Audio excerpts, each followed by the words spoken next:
First story. Never mess with someone that can fill your life of fertilizer. So a few years back, maybe more, I was in high school. Or what is, we were around 18 years old when it needed. A dude was a real jerk to me. Basically, he ruined 4 years of school. At the end, he was 2 years behind us. We ended school and he left it. Stupid jerk. Fast forward to a pair of months ago, I'm an agrarian technician with an office and all the things. Hell, I even got a potted ficus in there. Come this dude named Kevin. Same surname as the annoying school guy. Turns out he's a father. He wants some counseling for their farm. And then I order for them some phytoproduct stuff for plants, anti-parasites and nutrients. Okay, no problem, I need to see the place. He says no, you can't see the place. Just order everything. He then gets going while being angry and yelling profanities. He was a total jerk. He even scratched my car. Then I just made a call and waited. I called my friend and my mentor. He's the only AT in the place. I explained everything and he agreed to send the dude back to me. The dude later agreed to show me the place. It turns out he has a completely illegal house inside the place. Unfinished home, looks unfinished outside, legally counts as machinery deposit, low to non-existent taxes. I see everything. All his trees are FUPAR by every kind of bugs, and his crops are dying. And then I saw him. The annoying jerk dude from school. He's there, yelling at a poor man for who knows why. Okay, just ignore him and let's do the job. I ordered 20 tons of manure for the crops, plus some fertilizer and various kinds of pesticides. I tell him that he needs to employ someone with the right license. He smirks and pulls his card a little bit too early. Says he will sign when everything will be delivered. Plus he says that I have to write that I have never been to this farm. Now if you try to screw me, I will screw you back. I put the order not in my usual way. Pay everything and then get the money is faster but is based on trust. But in another way, order arrives, client pays me, deliverer and who sells everything. It is delivery day. They are not at home, their plan is simple. Have me pay for everything, I sue them, they use the product in the meantime, and after months I get nothing. Not on my watch. I tell the big truck to dump everything in front of what seems like a machinery deposit. There you are. 20 tons of crap at 2 meters from your door. Then the other products, and we wait. After 2 hours they come home expecting that we left already and see the new mound crab. It hits the fan. The dude yells at me, jerk being the jerk he is, pops one of the truck tires with a knife, truck driver hits him. The jerk and dude threaten to call the police and the driver does call the police himself. At the end, the jerk is cuffed for being an idiot and he's getting fined for the illegal use of dangerous products. This stuff is worse than poison. Then the police see 2 things. Ammonium nitrate, the fertilizer, stored near the oil fuel for the tractor, and a TV antenna coming out the crab bile. The house was invisible behind the bile. The conclusion. The jerk got arrested, sued, and got out of jail but lost his hunting license. A must-have here. The dude got arrested and sued and jailed for scamming, dangerous storing of potential explosive plus more time because they found unregistered firearms. They both lost the house, destroyed, and the farm lost crops and trees. The truck driver got his money and a new tire. Other people got their money as well. I got my 2K worth of work, my 400 for the car and another 1K for the attempted scam. It feels good. Next story. Company A screwed me, so I helped the federal government to screw them back 10 plus million times worse. This was back in 2015. I had recently been let go from my previous gig.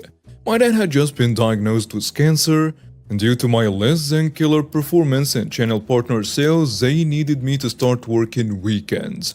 Of course, this was a non-starter with my dad being sick, so we shook hands and went our separate ways. No hard feelings. But now I'm out of work. Heck, a month or two later, I was offered a great job with a large company that was a sizable bump in pay and a much better title. So of course I accepted. But I had to move across the country to take this job. But it was worth it. And that seemed to be on the mend and the cancer seemed to be in remission. So I felt okay with moving away. At the time I lived about 30 minutes away from my parents. The new company was a massive short-term lending company with over 1,000 locations across the US. I was a leader in payday loans, title loans, etc. I didn't love the idea of working for one of these type companies, but I figured people make poor financial decisions all the time, and no one is forcing them to take the loan, and they likely understand what they are getting into.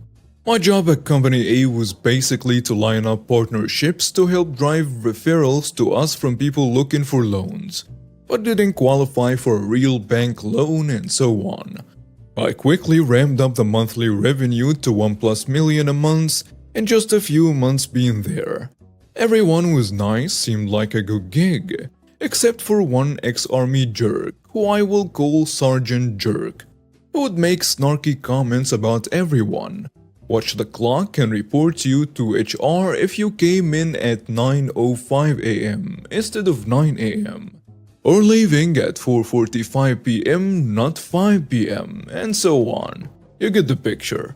Part of my job was to audit the third-party applications to verify the loans that occurred, plus the loan balance / amount to calculate the referral commission for the affiliates. Basic due diligence. But I had to look at the contract for the loan they signed and the accompanying terms and the conditions. That's when I started seeing red flags left and right. People on welfare or social security taking loans against their car title with payment terms they would never be able to pay back. Old ladies taking out a personal loan against her SS payments to help pay for their grandkids' school books and so on. Just heartbreaking scenarios. Having a background in business finance and business law from college, I knew they were royally screwed the moment they signed a contract and would eventually lose their only car through repossession, be forced to sign over social security checks to make due on the loan, as they unfortunately agreed to that in the contract. Just awful things. I started bringing this up to any executive or leader that would listen. They all said okay, but no change happened. I think we all felt super bad as a group about this company deep down, but it's our livelihood. Around this point, my gut kept telling me to document this, and to keep it for some reason. I didn't know what I would do with it at the time, I just felt this urge to do so. So I did. I stayed. I started collecting every bit of information I could find on them coercing people, even illiterate people, into signing the loan. I saw this in person multiple times doing store audits, basically using sleazy used car salesman tactics to close the loan. Company A intentionally not explaining that 28% interest is monthly, not annual. And you have to basically close the loan every month it is not paid in full, and sign a new one every month with new interest, carry over from the previous balance plus new fees, several hundred per new loan, basically every month, and overall just taking full advantage of desperate, financially illiterate people fully knowing they couldn't even pay off their loan, and they would milk them for every single dollar, then repossess their car and sell it at auction, or threaten to make the past loan payments known to their employer and threaten to garnish wages. Just horribly bad, mean-spirited business practices. I hated it, and hated Company A, and everyone in leadership that knew this was happening and basically said, "This is our business practices. it is legal. I knew full well it was not legal or ethical. I followed my gut instinct and had one of those mini handheld scanners and will print off every CFPP federal violation. I'd scan it and save it, compile it at home on an SD card. Fast forward a few months, my birthday is coming up and I had planned to take a week off to celebrate with my family back home. With my dad very sick at this point, I knew this was likely my last birthday with him. We had a blast, definitely top 5 family memories of all time. We lived it up and did everything we could think of together. The time came to go back to work in the other state, and I didn't want to leave. I told my mom I will come back home in a heartbeat when you need me to. I get back from PTO the next day Monday, mom calls me. Dad is in very bad shape. I run it by awesome boss and he says don't talk, go home, come back when you're ready. Awesome, amazing guy with a huge heart. He will always have a special place in my heart for that response.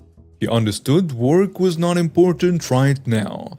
For context, Sergeant Jerk was passed over for Awesome Boss job, and it was given to Awesome Boss instead, so from day one Sergeant Jerk had it out for all of us, and he wanted that gig.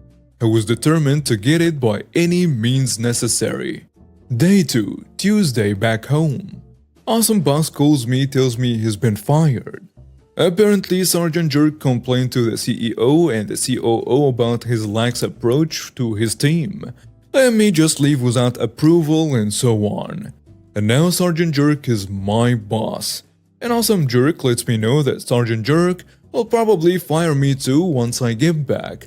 So he wanted to give me a heads up. With everything else I was dealing with, he just didn't want me to be blindsided. I stay through the funeral, then fly back to face the music. 10 minutes in, Sergeant Jerk calls me into his office, tells me I violated company policy by taking unapproved time off, and that we needed to talk to the HR. I explain what happened, that passed, funeral, mom is distraught, and so on. He says, "I'm sorry that happened, but company policy doesn't excuse that." The lady of HR, however, felt so bad I had to be fired. By the COO nonetheless. I told her I've only been here 4 months, and I spent all my savings relocating down here for the job. This really puts me in a difficult financial situation. She says she will work hard to get me some severance, as I don't qualify for unemployment yet being there for just a few months. Sergeant Jerk chimes in. "Well, you wouldn't qualify anyways. You're being fired for non-compliance and excessive absences." Okay, what the hell, dude? HR called me on the phone the next day saying Sergeant Jerk contacted the COO to make sure I didn't get any severance. So now I'm broke. 5 months into a 12-month lease with no money and no job. I'm up Crab Creek without a paddle. And without my go-to guy, my dad in this situation. I had to sell most of my stuff, pack up, and move back home to live with my mom. And now comes a righteous revenge. I tried to be civil, but a new boss and the executive team played dirty. The time of reckoning is now. I remembered my database of incriminating practices that violated CFPP guidelines, called up an awesome boss to get his feedback and advice, and he wants to help. And now we have a team. We spent the next several weeks building a massive file to submit to the Consumer Financial Protection Bureau for unfair and predatory lending practices by Company A, which we were somewhat complicit in, but both voiced our concerns, but we needed to make this right. We knew we had been a part of this monster. It's the least we should do to correct it. I gave everything I had to my awesome boss, now teammate, and we provided the CFPP everything I had seen in the brick and mortar locations, all the incriminating documents I had, and gave 2 detailed written statements of our concerns about Company A to the CFPP for their investigation under the condition of anonymity. We never heard back and assumed nothing would come out of it. but we did our best to right this wrong we have participated in. Unknown to us, there were thousands of complaints against Company A by consumers, and Awesome Boss let me know he heard from them, and what we provided helped them build their cases against Company A. My Awesome Boss calls me about 5 months later, now early 2016, to let me know that CFPP called them, and something is about to happen. This led to a fairly large consumer protection investigation into Company A, unknown to me and Awesome Boss at the time. But another several months passed and I didn't hear or see anything, so I figured that they hired some top-shelf lawyers and made it go away. That is until June of 2016.